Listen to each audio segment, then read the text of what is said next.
Welcome to the CEO Fix Show, 20 minutes or less of powerful, practical, and actionable strategy to disrupt the habits of overworking, elevate your mindset around being a CEO, and help you continue to scale and grow your business without overwhelm. I'm CEO strategist Tarkessa Colvin. Let's get started. Hey, thanks for dropping in today. So let's hop into it. Today, we're going to have a conversation about the parts of strategic planning and how to use those parts or strategic planning as a whole to reach your goals. So if you are new to me and you wandered into this podcast world with me and you're like, who are you again? I am Tarkessa Colvin. I'm the master CEO strategist here. And I do this work because you know what? As female entrepreneurs, it can be so challenging and so tempting to wear all the hats and do all the things and be superwoman and all of those things. But the reality is that just does not work. So we created the Catalyst Strategic Planning Framework for the sole purpose of supporting female entrepreneurs and making sure that there are so many different aspects and elements of their businesses that need to have some type of strategy so that you not only reach your financial goals, but you're also living the life that you intended when you first started your business. I know without a doubt, I'm willing to bet everything that I own, including my grandkitten, that nobody ever started a business and was like, you know what? I'm going to start a business. I want to be crushed under the weight of it. I want to spend hours upon hours every day working in that business. I want to be tied to a laptop. I want to feel like I have to do all of the things in order for it to be done right. And I want to do that and not even be able to pay myself well or consistently. Said no one ever. So with that, that's why we have this framework that we kind of share a little bit about on several different platforms. But specifically here on the podcast, the goal is to share some thriving CEO secrets. And the key, again, is to kind of eliminate some of the myths that are out there. Strategic planning is not just setting a financial goal. I assure you that is not it, because we've all done it and it just doesn't work that way. It's a small part of it, but it's not just that. So the parts of strategic planning that we use inside of the Catalyst process is simple. There are 6 steps. And I know immediately you're like, oh my God, there's 6 steps. I can't take on 6 more things, but I promise you, this will help you. The very first part of that is the RGA, revenue generating activities. This is the part of the process where we're like, what are you doing to generate income? Are you selling a thing? Are you selling a service? What are you supporting companies? Who are you supporting?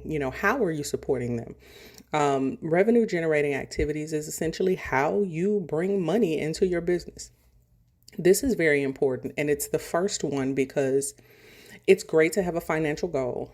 It's even better to have a strategy and an understanding of how you can reach that goal or maybe even exceed it. So within your revenue generating activities, these are just intentional actions that result in you offering and closing on an offer and collecting payments. So that can be any number of things. For you, it may be a challenge or a boot camp, or maybe you're doing social selling, or maybe you do consulting. So you're pitching and you're having lunch and you're networking. Whatever those things are that lead to money in the bank, those are your revenue generating activities. Now, here's a caveat. You want to have a schedule for what you're offering, specifically service-based businesses. When you're having sales, when you need to be, filling programs, how many spots you need, your pricing, all of that goes into your revenue generating activities because it supports that. If you have, again, $1 million goal and you're selling a 50-cent thing, hopefully your services aren't 50 cents. Or 50 cent. Hopefully that's not the case, but you have to look at the pricing. How many people would it take for you to meet that goal? Do you have the capacity to support that many people with your current offering structure? What are the logistics? Do you have to, expand certain platforms? So if you're creating a membership or you're doing group offerings or masterminds or whatever the thing is, make sure your pricing aligns in a way that makes it easy. Like really, really easy to reach your goals. So if your goal is to generate 6 figures in the first quarter or second quarter of the year, and you're selling a $10,000 thing, well, that's simple math. You need 10 people. So, how are you going to get those 10 people in? When do you want them in by? Having a sales calendar, having some type of launch schedule. And I know you probably heard the word launch and we're like, oh my, no, because I feel that way. But launching looks different for everybody. Launching is not the same for everyone in that you have to do all of these live and boisterous things and boot camps and challenges. They don't always work that way for everyone else. So moving on from that. The second piece is recycling. Recycling is a part, and not like recycling your trash or anything like that. But the second piece being recycling, it's understanding how money comes in and goes out of your business. So that means for bills, expenses, payroll, things like that. That money is recycled. The money comes in, meaning somebody pays you. It comes in, it goes right back out. It's recycling, it's recirculating. Knowing how much of your funds every month, every year, every quarter, however, does that is an important part of strategic planning, because then it helps you to make sure that you have set a proper financial goal and your efforts to reach that goal align and make sense. Okay, so you got RGAs, or revenue generating activities. You also have recycling, but then you have the funds and the money that you are reinvesting. The difference between funds that are reinvested and funds that are recycled is simple. Reinvested funds are funds, dollars that go out and make you more dollars. So that might be your ad spend, your marketing, your funnel, money you spend on your funnel, things like that. Money that goes out and makes more money for you. So keep that in mind, because you have to calculate that spend when you are setting up your strategy for the year. Okay, so you got your RGAs, you got your recycled money, you got your, I laugh every time I say that, you got your reinvested money. And the next piece is your reserve, right? So those are your business savings. I know it seems unheard of, but you should have a certain number of savings accounts or accounts set aside for reserves, for tax purposes, for emergency funds. I don't know if you heard about this little thing called a pandemic. Who could have guessed that would happen? But those businesses that had reserves or emergency funds in a reserve, they were able to do some things a little bit different than those businesses that did not. Another reserve could be for innovation. Maybe you decide that, let's do an app. Well, you don't have to dip into some other funds that are allocated for something else if you have an innovation reserve. So those are just a couple, but think about your reserves, your business savings. And here's the caveat.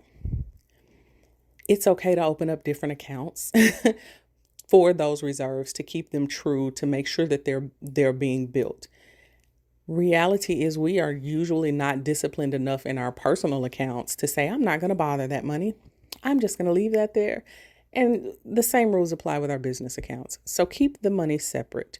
Keep it in a separate account that maybe you don't have a debit card for, or ATM. Do they still have ATM cards? I'm going to say debit card. You don't have a debit card for, so that you can actually build those funds and they can be there in case you need them, as opposed to just because you have access to them, you go into those. So you got your RGAs, revenue generating activities. You got your recycled funds, you have your reinvested funds, you have your funds that are for your reserves. So you have to figure out what that is, how much you're contributing to those every month. The next thing is reassessing, right? You may have set a financial goal at the beginning of the year and you said, okay, if I make $10,000 every month, I'm going to reach my goal at the end of the year. But in January, you only made $6,000.